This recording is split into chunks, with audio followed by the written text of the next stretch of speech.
Headline కూడా గుర్తుండదు, heading కూడా ఏమో గుర్తుండదు జస్ట్. బట్ ఇది విజువల్ మీడియా నీ మెదడులో ఇన్ఫ్లుయెన్స్ చేస్తుంది. సినిమాలో బిట్టి నీకు ఇంటికి వచ్చాక గుర్తుంటది, ఓ 25 ఏళ్ల తర్వాత గుర్తుంటది, అందులో అట్రాక్ట్ చేసేది. అట్లాగా నువ్వు విజువల్ మీడియాలోకి వస్తున్నాం మనం. ఇట్ ఈస్ ఎ బాంబర్డ్ సిస్టమ్ అనేవాళ్ళు. ఇప్పుడు టీవీ మీడియా అయిపోయింది. ఇప్పుడు visual media, visual in social media. ఇవాళ చేతుల్లో ఫోన్లో పట్టుకుని యూట్యూబ్ చూస్తున్నాడు, ఫేస్బుక్ చూస్తున్నాడు, ట్విట్టర్ చూస్తున్నాడు, ఇన్స్టా చూస్తున్నాడు.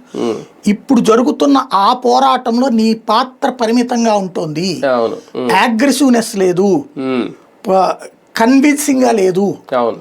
ఇదివరకు 2019కి ముందు జగన్కి అనుకూలంగా పోస్టులు పెట్టిన వాళ్ళు కన్విన్సింగ్ ఇది ఉండేది, రాయడం ఇది.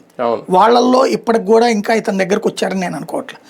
వాళ్ళు ఇతని పాలన టైంలో మొదట్లో అభినందించిన వాళ్ళు వాళ్ళని రికగ్నైజ్ చేయలేదని వెళ్ళిపోయి తెలుగుదేశంతో ట్రావెల్ అవుతున్న వాళ్ళు ఉన్నారు, లేదా నిర్లిప్తంగా ఉండి వాళ్ళ పనులు వాళ్ళు చేసుకుంటున్న వాళ్ళు ఉన్నారు. ఈ మధ్యన వీళ్ళు వాళ్ళని కలిసే ప్రయత్నం చేశారు, కానీ ఆ పాతయ్యన్ని గుర్తుపెట్టుకుని చేసినంత ఇది కనిపించటం లేదు. రెండోది ఏమైపోయిందంటే, ఇదివరకు వాళ్ళకి పర్సనల్ డిజిటల్ ప్లాట్ఫారాలు లేవు. ఫేస్బుక్లోనో వీటిలోనో వాళ్ళ మనసుని పంచుకునే వాళ్ళు, అది బాగా వైరల్ అయ్యి. ఇప్పుడు ఏం చేశారంటే వాళ్ళు ప్రతి ఒక్కళ్ళు ఎవరికి వాళ్ళు ఒక సోషల్ మీడియా ప్లాట్ఫారాలు పెట్టేసుకున్నారు. దాంతో